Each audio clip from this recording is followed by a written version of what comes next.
اعوذ باللہ من الشیطان الرجیم بسم اللہ الرحمن الرحیم بحمد اللہ تعالی دورہ تفسیر القرآن کے 61 اسباق میں ہم نے سورۃ فاتحہ، سورہ بقرہ اور سورۃ آل عمران مکمل کی ہے۔ میں بندہ ہوں، بشر ہوں، انسان ہوں، خود بھی دعا کرتا ہوں اور آپ سے بھی دعا کا طالب ہوں۔ اگر دوران سبق کوئی غلطی جان بوجھ کر یا بھول چوک کر ہوئی ہو، اللہ تعالیٰ اپنے فضل سے معاف فرمائے، اور جو قرآن پاک کا صحیح مفہوم بیان ہوا ہے اللہ اس کو اپنی بارگاہ میں قبول فرما کر ہماری بخشش کا سامان بنائے۔ قرآن کریم جگہ جگہ ہمیں تقوی کا آرڈر دیتا ہے۔ کل سورۃ آل عمران ختم ہوئی، آخری آیت میں بھی تقوی کا حکم ہے۔ یا ایھا الذین آمنوا اصبروا وصابروا ورابطوا واتقوا اللہ، اللہ سے ڈرو، لعلکم تفلحون، اس امید پر کہ تم کامیاب ہو جاؤ گے۔ آل عمران کی آخری آیت میں بھی تقوی کا ذکر۔ اب سورۃ نساء شروع ہو رہی ہے اور ابتدا کس طرح ہو رہی ہے؟ یا ایھا الناس اتقوا، اے لوگو ڈرو، ربکم، اپنے رب سے، الذی خلقکم، وہ رب جس نے تم سب کو پیدا کیا ہے، من نفس واحدہ، ایک جان سے۔ وہ ایک جان کون سی ہے؟ حضرت آدم علیہ السلام۔ وَخَلَقَ مِنْهَا زَوْجَهَا، اور پیدا فرمایا اسی ایک جان سے اس کے جوڑے کو، حضرت حوا کو حضرت آدم علیہ السلام سے ہی پیدا کیا گیا۔ اور ایک جان سے تبھی ہو سکتے ہیں نا جب حضرت حوا بھی انہی میں سے پیدا ہوئی ہوں۔ اگر حضرت حوا الگ ہوں تو پھر سارے انسان ایک جان سے تو نہیں پیدا ہوئے نا، پھر دو جانوں سے پیدا ہوں گے۔ تو صحیح ترجمہ کیا ہے؟ اے لوگو ڈرو اپنے رب سے جس نے تم کو پیدا کیا ہے ایک جان سے، اور اسی ایک جان سے اللہ نے ان کا جوڑا پیدا فرمایا۔ وَبَثَّ مِنْهُمَا رِجَالًا كَثِيرًا وَنِسَاءً، پھر اللہ تعالیٰ نے ان دونوں سے پھیلا دیے بہت سے مرد اور بہت سی عورتیں۔ پیار والی بات ہے، سندن پتہ نہیں کتنی صحیح ہے، یہ تو ماہرین رجال ہی بیان کر سکتے ہیں۔ ایک دیوبندی عالم ہیں اشرف علی صاحب تھانوی، انہوں نے بھی اس کو لکھا ہے کہ اللہ تعالیٰ نے آدم علیہ السلام کو پیدا کیا، جنت میں اکیلے ہی رہتے تھے، ایک دن سوئے، بائیں پسلی سے حضرت حوا کو پیدا کر دیا۔ آدم علیہ السلام کی آنکھ کھلی تو دیکھا کہ اپنی جنس موجود ہے، دل میں بڑا پیار آیا، لگے ہاتھ لگانے، اللہ نے فرمایا ٹھہر جا آدم، ٹھہر جا، پہلے حق مہر تو ادا کر دے۔ یا اللہ کیا حق مہر ادا کروں؟ فرمایا 30 مرتبہ ہمارے محبوب پر درود و سلام کا نذرانہ پیش کر دے، تیرا حق مہر ادا ہو جائے گا۔ پھر فرمایا واتقوا اللہ، اللہ سے ڈرو، الذی تساءلون بہ، وہ اللہ جس کے نام پر تم ایک دوسرے سے مانگتے ہو۔ اے رب دا نام ہی مینوں شے دیویں نا، اللہ کے نام پر مجھے کچھ دو، یہ کہتے ہو نا تم ایک دوسرے سے۔ جس اللہ کے نام پر تم ایک دوسرے سے سوال کرتے ہو اس اللہ سے ڈرو۔ ساتھ ہی فرمایا والارحام، اور ڈرو تم رشتہ داریاں توڑنے سے، رشتہ داریاں مت توڑنا۔ یہ جو رشتہ داریاں کے لیے لفظ ہے نا والارحام، ارحام یہ جمع ہے رحم کی۔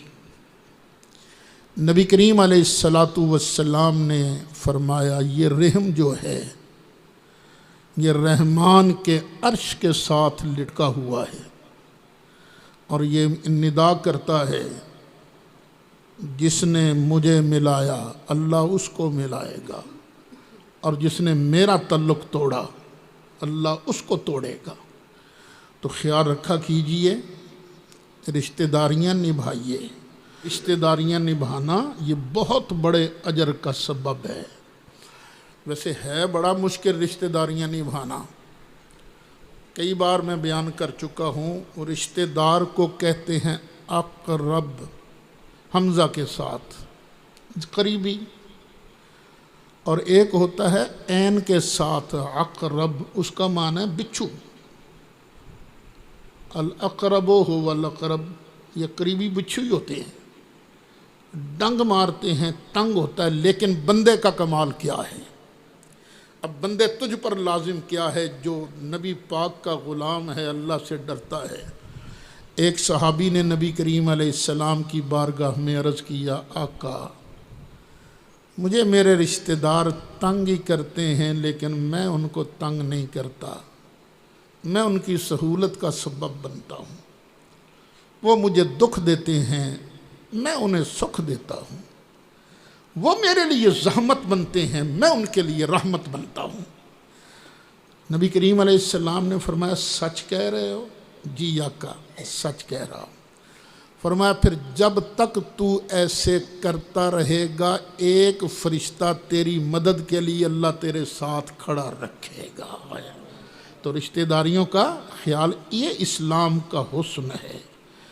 ان اللہ کان علیکم رقیبا، بے شک اللہ تمہیں دیکھ رہا ہے۔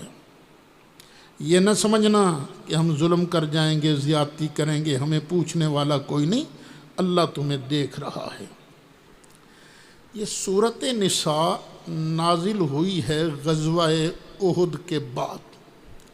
سورۃ آل عمران میں غزوہ احد پر تفصیلی کلام ہوا ہے۔ غزوہ احد میں 70 کے قریب صحابہ کرام شہید ہوئے۔ اب جو شہید ہوئے تھے ظاہر ہے بعد میں ان کی بیوہ عورتیں بھی تھیں، بچیاں، یتیم بچے، تو اب ان کے لیے یہ سورۃ نساء نازل ہوئی۔ زیادہ احکام اس کے اندر یہ ہیں، اس لیے اس کا نام نساء بھی رکھا گیا ہے۔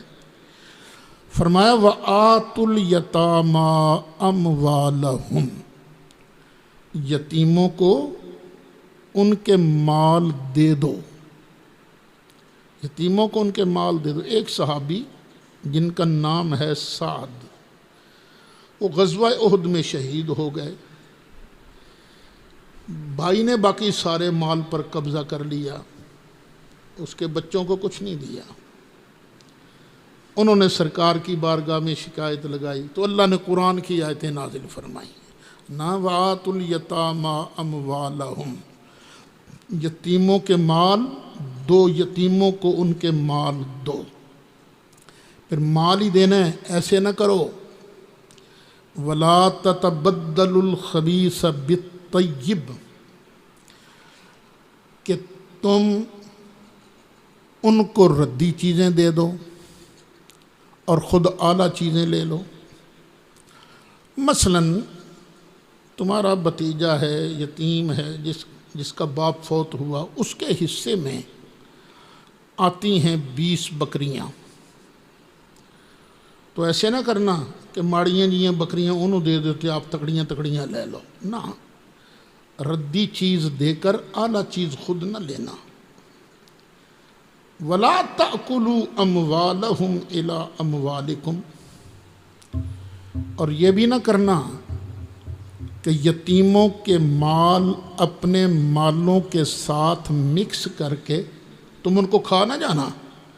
خیال رکھنا اللہ تمہیں دیکھ رہا ہے، یتیم کے مال کو نقصان نہ پہنچے۔ إِنَّهُ كَانَ حُوبًا كَبِيرًا، بے شک یہ بہت بڑا گناہ ہے۔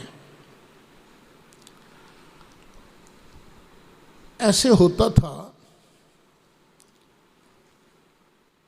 کہ ایک آدمی، اس کا چچا فوت ہو گیا، بعد میں اس کی بچی ہے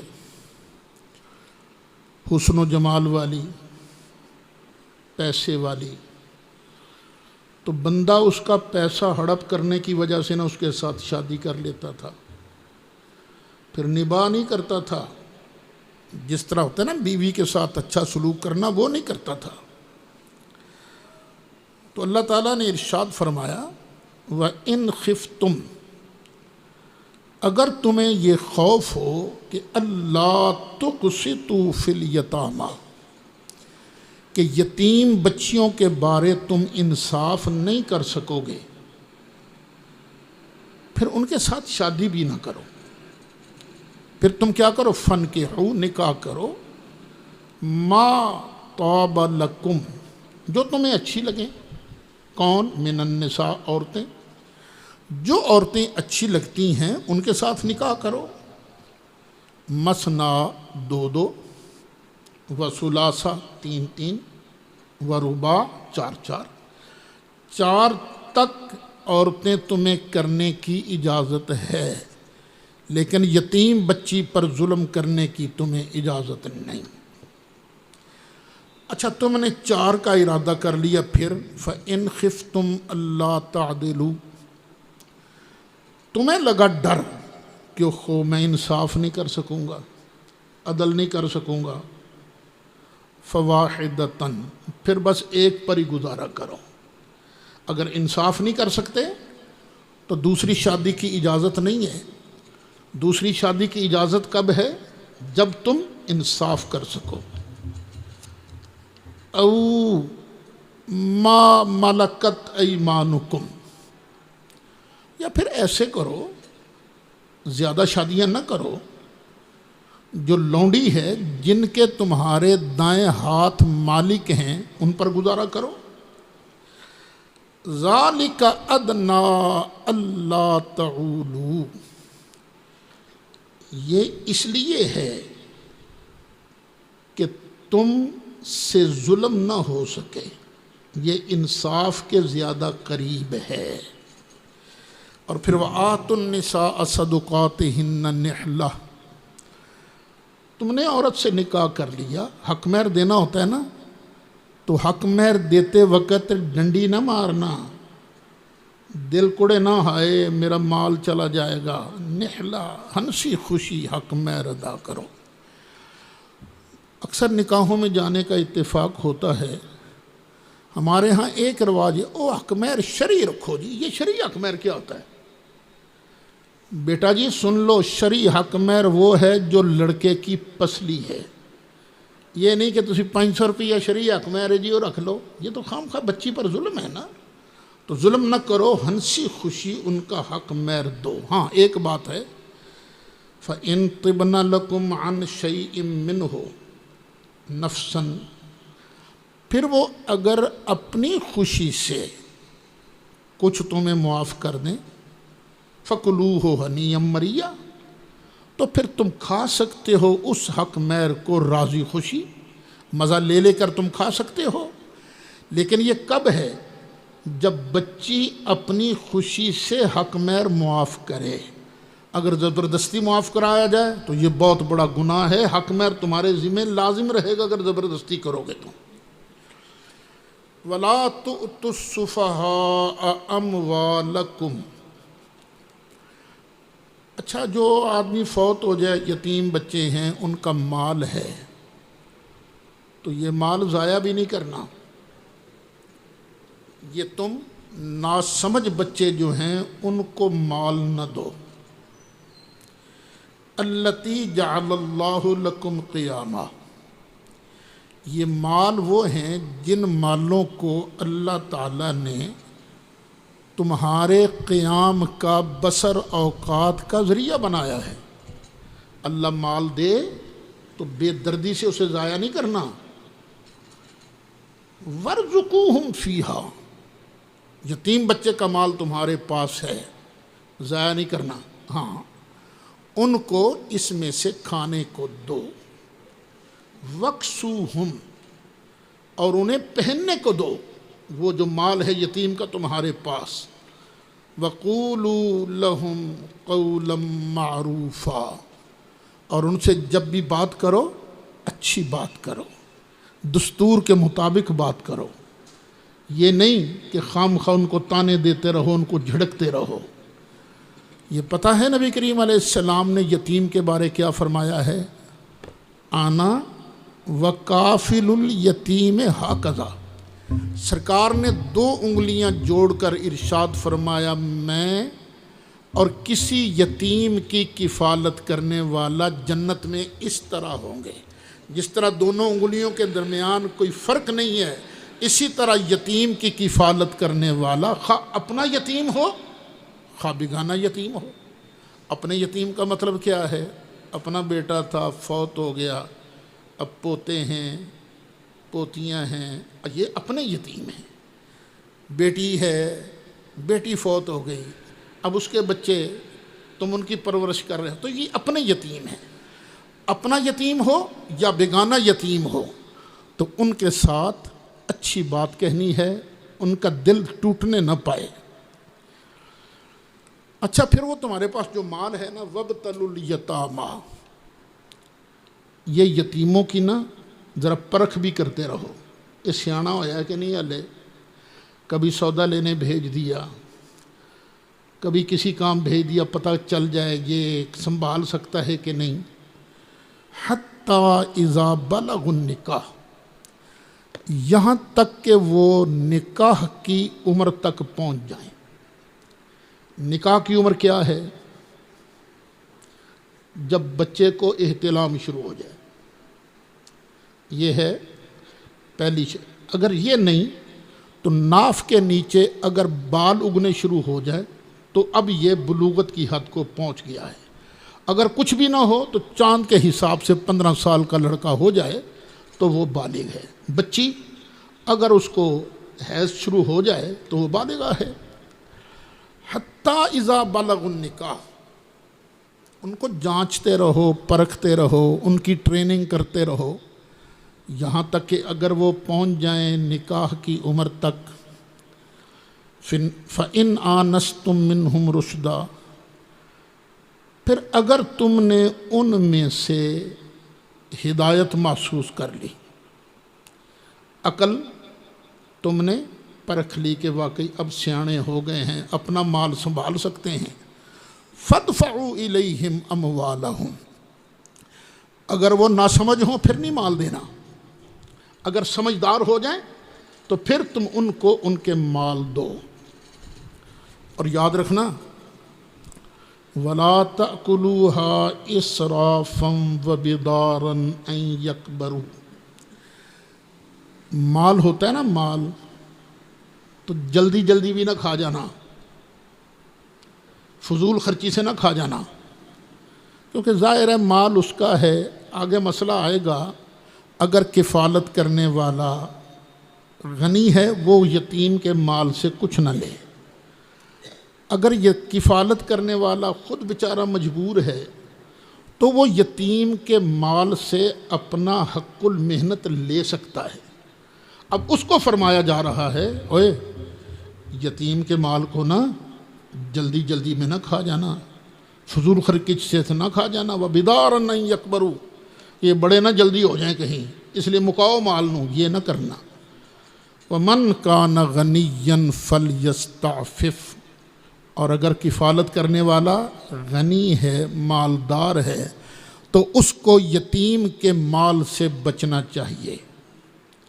وَمَنْ كَانَ فَقِيرًا، اور جو فقیر ہو، فَلْيَأْكُلْ بِالْمَعْرُوفِ، تو اس کو مناسب طریقے سے کھانا چاہیے، جو رواج ہے اس میں سے اس کو اتنا لے لینا چاہیے کہ لوگوں کے سامنے جب کیس جائے کہ جی یتیم کا مال تھا اور میں نے اتنا اس کا حق المحنت لیا ہے، تو کوئی یہ نہ کہہ سکے تو تے بیڑا ہی غرق کرتا ہے، تو تے مال ہی اجاڑ دیتا ہے، نہ، معروف طریقے سے تم نے اس کا مال ہے۔ فَإِذَا دَفَعْتُمْ إِلَيْهِمْ أَمْوَالَهُمْ، اچھا پھر یتیم کو جب مال دینے لگو نا تو ایک کام اور کرنا، فَأَشْهِدُوا عَلَيْهِمْ، تو مال دیتے وقت گواہ بنا لینا تاکہ تم پر پھر الزام نہ لگے جی یتیم کا مال ہڑپ کر گیا ہے، چپ کر کے نہیں دینا، گواہ بنانا ہے۔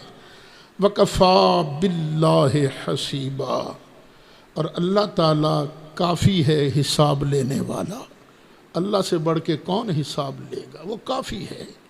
تم یہاں ڈنڈی مارو گے نا، وہ تو اندر کی بھی جانتا ہے۔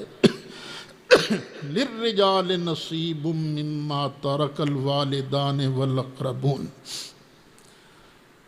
مردوں کا بھی حصہ ہے اس میں سے جو ماں باپ نے چھوڑا اور رشتہ داروں نے چھوڑا، قریبیوں نے، تو مردوں کا بھی اس میں سے حصہ ہے۔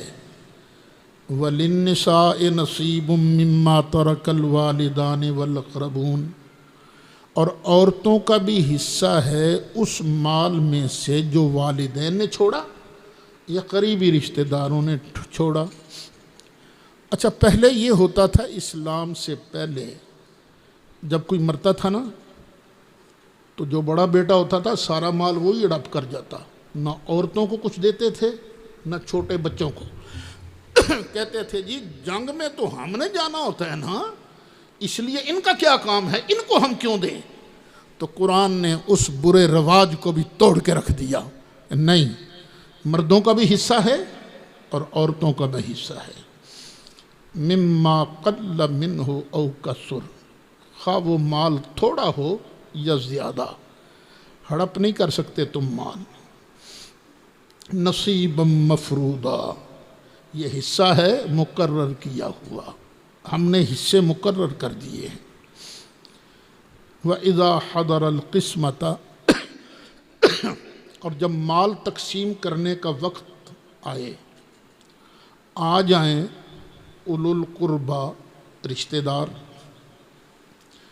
والیتامى، یتیم، والمساکین، اور مسکین، فارزقوہم منہ، تو یتیموں مسکینوں کو بھی کچھ نہ کچھ دے دیا کرو۔ وقولوا لهم قولا معروفا، اور ان سے بھی اچھی بات کیا کرو، دستور کے مطابق بات کیا کرو۔ یہ آرڈر تھا پہلے کہ جب تقسیم کا وقت آئے، میراث کی تقسیم کا، تو تم جو غریب مسکین آ جاتے ہیں نا چلو ہمیں بھی کچھ مل جائے، تو ان کو بھی کچھ دے دیا کرو۔ وَلْيَخْشَ الَّذِينَ لَوْ تَرَكُوا مِنْ خَلْفِهِمْ ذُرِّيَّةً ضِعَافًا خَافُوا عَلَيْهِمْ، ہر بندے کو سوچنا چاہیے کہ میرے ہیں چھوٹے چھوٹے بچے، اور میں اگر مر جاؤں تو بعد میں چھوٹے بچوں کا کیا بنے گا، یہ سوچنا چاہیے نا۔ وَلْيَخْشَ الَّذِينَ، اور چاہیے ڈریں وہ لوگ، لو ترکو، اگر چھوڑ جائیں، من خلفہم، اپنے پیچھے، ذُرِّيَّةً ضِعَافًا، اولاد کمزور، خافوا علیہم، تو وہ اس پر ڈر کریں گے، بیٹا یہ خوشبو نہ لگاؤ، ہیں یہ گلے کو پڑتی ہے نا سیدھی۔ فَلْيَتَّقُوا اللَّهَ، پس چاہیے کہ اللہ سے ڈرے لوگ، وَلْيَقُولُوا قَوْلًا سَدِيدًا، اور چاہیے کہ وہ سیدھی سیدھی بات کریں۔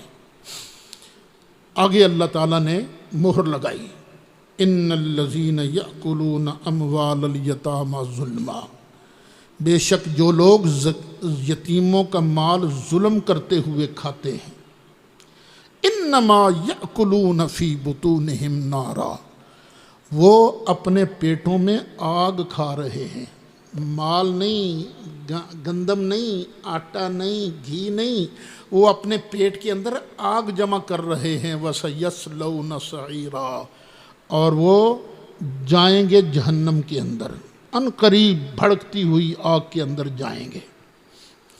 اب اس کے بعد اللہ تعالیٰ نے مال کے حصے کر کے بتایا، جب کوئی بندہ فوت ہو جائے تو مرنے والے کے بعد اس کے عزیز و اقارب کو کیا کیا ملے گا۔ یوصیکم اللہ فی اولادکم، وصیت فرماتا ہے اللہ تعالیٰ تمہیں تمہاری اولاد کے بارے میں۔ للذکر مثل حظ الانثیین، ایک بیٹے کو ملے گا دو بیٹیوں کے حصے کے برابر، بیٹے کو دو بیٹیوں کے حصے کے برابر ملے گا۔ فَإِن كُنَّ نِسَاءً فَوْقَ اثْنَتَيْنِ، اگر کسی کے ہاں بیٹا نہیں، ایک بیٹی ہو اس کا حکم آگے آ رہا ہے، لیکن اگر بیٹیاں ہوں دو یا دو سے زیادہ، پھر ان کو کیا ملے گا؟ یہاں یہ یاد رکھنا، یہ جو لفظ ہے نا فَإِن كُنَّ نِسَاءً فَوْقَ اثْنَتَيْنِ، یہاں فوق کا لفظ زائد ہے۔ قرآن مجید میں کبھی کبھی زائد الفاظ آ جاتے ہیں، جس طرح اللہ فرماتا ہے فَاضْرِبُوا فَوْقَ الْأَعْنَاقِ، بدر میں اللہ نے فرشتوں کو مارے ہو انہاں کافراں دیاں توڑاں دے اتے مارو، توڑاں ہی مارنی ہے نا، تو یہاں فوق وہاں زائد ہے، ایسے ہی یہاں بھی زائد ہے۔ پھر اگر بیٹیاں ہوں دو یا دو سے زیادہ، فَلَهُنَّ ثُلُثَا مَا تَرَكَ، تو ان کو کیا ملے گا؟ 2/3، دو تہائی ان کو ملے گا جو اس نے چھوڑا ہے۔ وَإِن كَانَتْ وَاحِدَةً فَلَهَا النِّصْفُ، اور اگر ایک بچی چھوڑ کے گیا ہے، بچہ کوئی نہیں ہے، تو پھر اس بچی کو ملے گا آدھا۔ وَلِأَبَوَيْهِ لِكُلِّ وَاحِدٍ مِّنْهُمَا السُّدُسُ، ماں باپ چھوڑ کے گیا ہے تو ماں باپ میں سے ہر ایک کو ملے گا چھٹا حصہ، ماں کو بھی چھٹا حصہ، باپ کو بھی چھٹا حصہ۔ ان کان لہو ولد، یہ چھٹا حصہ کب ملے گا؟ اگر مرنے والے کا بچہ ہوا، تو اگر اولاد ہوئی تو ماں باپ کو ملے گا ہر ایک کو چھٹا چھٹا حصہ ملے گا۔ فَإِن لَّمْ يَكُن لَّهُ وَلَدٌ، پھر اگر مرنے والے کا کوئی بچہ نہیں ہے، وَوَرِثَهُ أَبَوَاهُ، اس کے وارث بن گئے اس کے ماں باپ، فَلِأُمِّهِ الثُّلُثُ، تو ماں کو ملے گا تیسرا حصہ، اور باقی سارے کا سارا باپ کو مل جائے گا اسبہ ہونے کی صورت میں۔ فَإِن كَانَ لَهُ إِخْوَةٌ، دیکھو نا قرآن کیا کھول کھول کے کیا ماہرانہ طور پر تقسیم فرما رہا ہے۔ فَإِن كَانَ لَهُ إِخْوَةٌ، پھر اگر مرنے والے کے بھائی ہوں، فَلِأُمِّهِ السُّدُسُ، بھائی ہوں بہن ہوں زیادہ تعداد میں ہوں، تو اس کی ماں کو ملے گا چھٹا حصہ،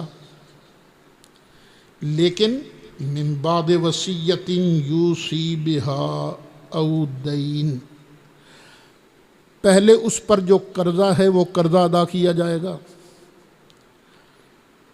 پھر اس نے جو وصیت کی ہے وصیت پوری کی جائے گی۔ ہر بندے کو حق حاصل ہے کہ اپنے مال کے 1/3 تک وہ وصیت کر سکتا ہے، تو تقسیم سے پہلے قرضہ ادا کیا جائے گا اور اس کی وصیت کو پورا کیا جائے گا، پھر جو بچ جائے گا اس کی ماں کو ملے گا 6واں حصہ۔ آباؤکم و ابناؤکم، تمہارے باپ تمہارے بیٹے، لا تدرون ایہم اقرب لکم نفعا، اور تم نہیں جانتے ان میں سے کون تمہیں زیادہ نفع دے سکتا ہے، نفع دینے کے قریب ان دونوں میں سے کون ہے، باپ سے زیادہ فائدہ ملے گا، بیٹے سے زیادہ فائدہ ملے گا، تمہیں نہیں جانتے۔ اب یہاں مسئلہ سمجھو، باپ نفع دیتا ہے کہ نہیں؟ دیتا ہے۔ بیٹا نفع دیتا ہے کہ نہیں؟ دیتا ہے۔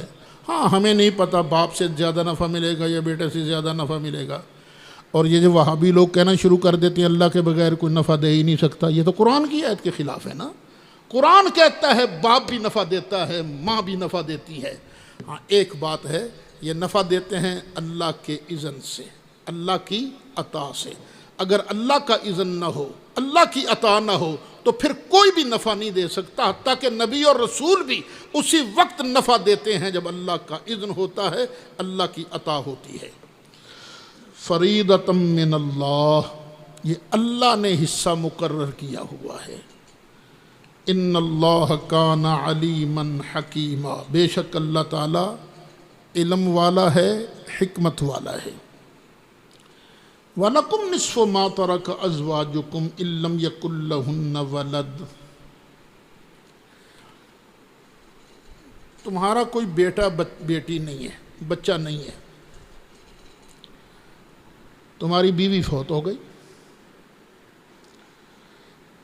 عورتوں کا یعنی جو فوت ہوئی ہے اس کا کوئی ولد نہیں ہے، نہ بیوی نہ اس کی بچی ہے نہ بچہ ہے، وہ فوت ہو گئی تو اس کے فوت ہونے کے بعد خاوند کو ملے گا مال کا آدھا حصہ۔ کتنا ملے گا؟ نصف، آدھا۔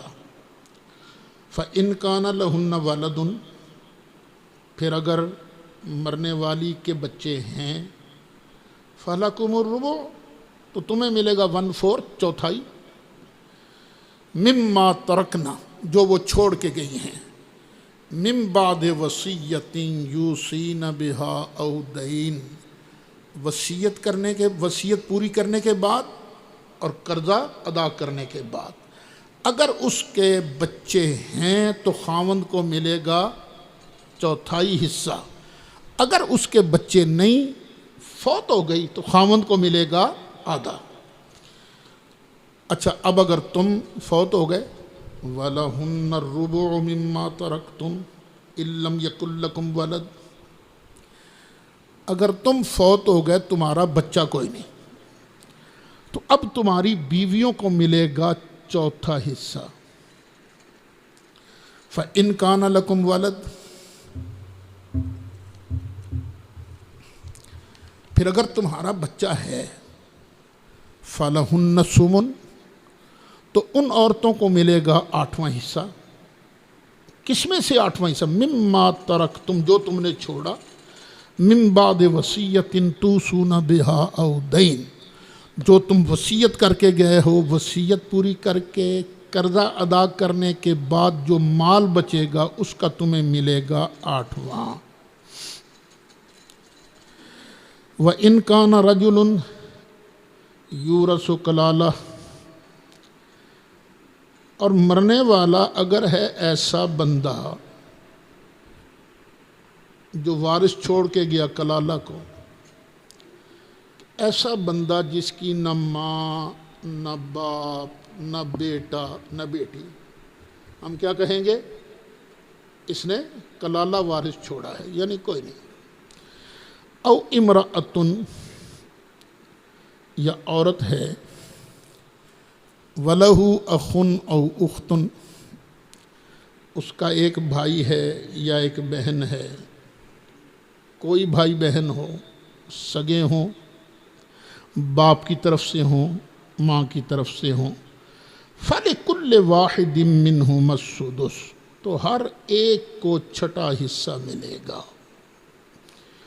فَإِنْ كَانُوا أَكْثَرَ مِنْ ذَلِكَ، اگر ایک سے زیادہ ہیں تو پھر فَهُمْ شُرَكَاءُ فِي الثُّلُثِ، تو اب یہ تیسرے حصے میں سارے شریک ہو جائیں گے، مال کا تیسرا حصہ کیا جائے گا اور پھر ان سب میں بانٹا جائے گا۔ مِن بَعْدِ وَصِيَّةٍ يُوصَىٰ بِهَا أَوْ دَيْنٍ، وصیت پوری کرنے کے بعد اور قرضہ اتارنے کے بعد، غیر مدار، نقصان نہیں کسی کو دیا جائے گا، غیر مدار، یہ اسلام کا بنیادی اصول ہے، عدل، کسی کو نقصان نہیں دیا جائے گا۔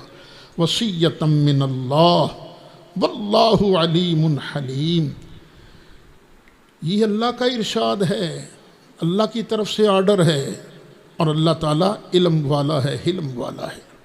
تلک حدود اللہ، یہ ہیں اللہ کے بارڈر، اللہ کی حدیں ہیں۔ وَمَن يُطِعِ اللَّهَ وَرَسُولَهُ، اور جو بندہ اللہ کی اطاعت کرے گا اور اس کے رسول کی اطاعت کرے گا، يُدْخِلْهُ جَنَّاتٍ تَجْرِي مِن تَحْتِهَا الْأَنْهَارُ، اللہ اس اطاعت کرنے والے کو ایسے باغات میں داخل کرے گا جن کے نیچے سے نہریں جاری ہیں، خالدین فیہا، وہ ہمیشہ اس میں رہیں گے۔ وَذَلِكَ الْفَوْزُ الْعَظِيمُ، اور یہ ہے بہت بڑی کامیابی۔ تقریباً ہر روز ہی سبق کے اندر ایسی آیت آ جاتی ہے جس میں اللہ تعالیٰ فرما برداروں کے لیے جنت کا اعلان فرما رہا ہے۔ جس طرح یہ آیت مبارکہ پھر سن لیجئے، وَمَن يُطِعِ اللَّهَ وَرَسُولَهُ، اور جو اطاعت کرے اللہ کی اور اس کے رسول کی، يُدْخِلْهُ جَنَّاتٍ تَجْرِي مِن تَحْتِهَا الْأَنْهَارُ، اللہ ان کو ایسے باغات میں داخل کرے گا جن کے نیچے سے نہریں جاری ہیں، ہمیشہ رہیں گے، اور یہ ہے بہت بڑی کامیابی۔ اب ذرا ٹھنڈے دل سے سوچئے، نبی کریم علیہ السلام نے 1,00,000 سے زیادہ صحابہ کو کلمے پڑھائے،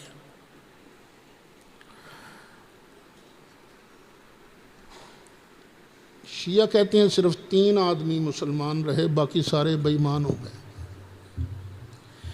اب شیعہ حضرات کا یہ کہنا، ارتد الناس بعد النبی الا ثلاث، سلمان، مقداد، ابو ذر، ان 3 کے علاوہ باقی سارے ہی مرتد ہو گئے۔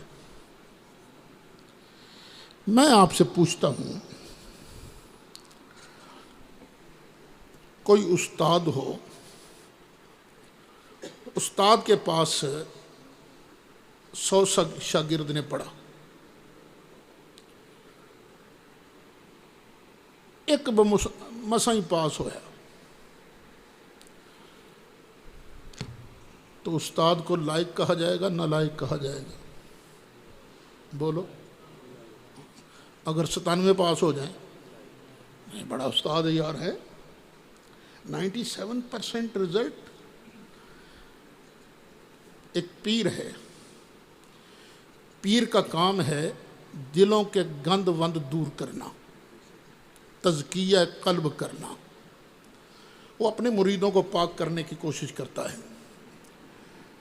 1000 مرید میں سے صرف 3 نیک نکلے، باقی سب فراڈیے، تو پیر کو کامیاب کہو گے؟ نہیں کہو گے نا۔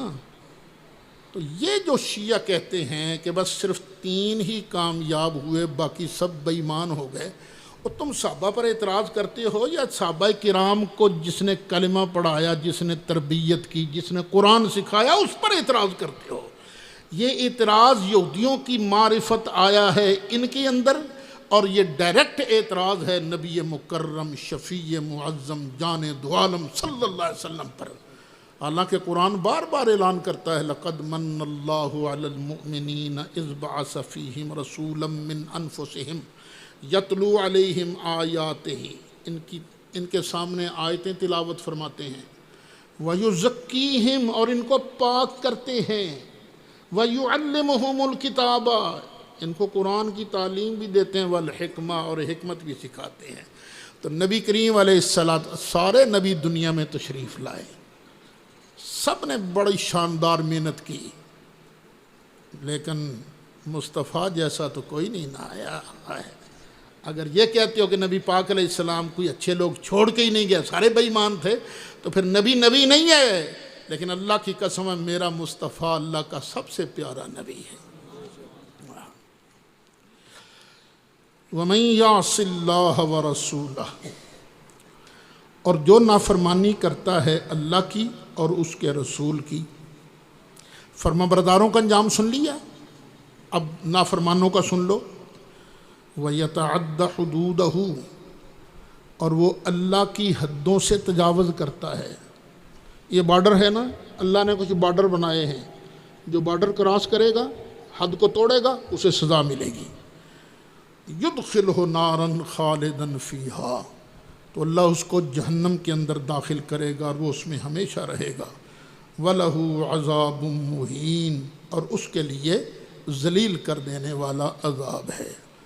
مولاي صل وسلم دائما ابدا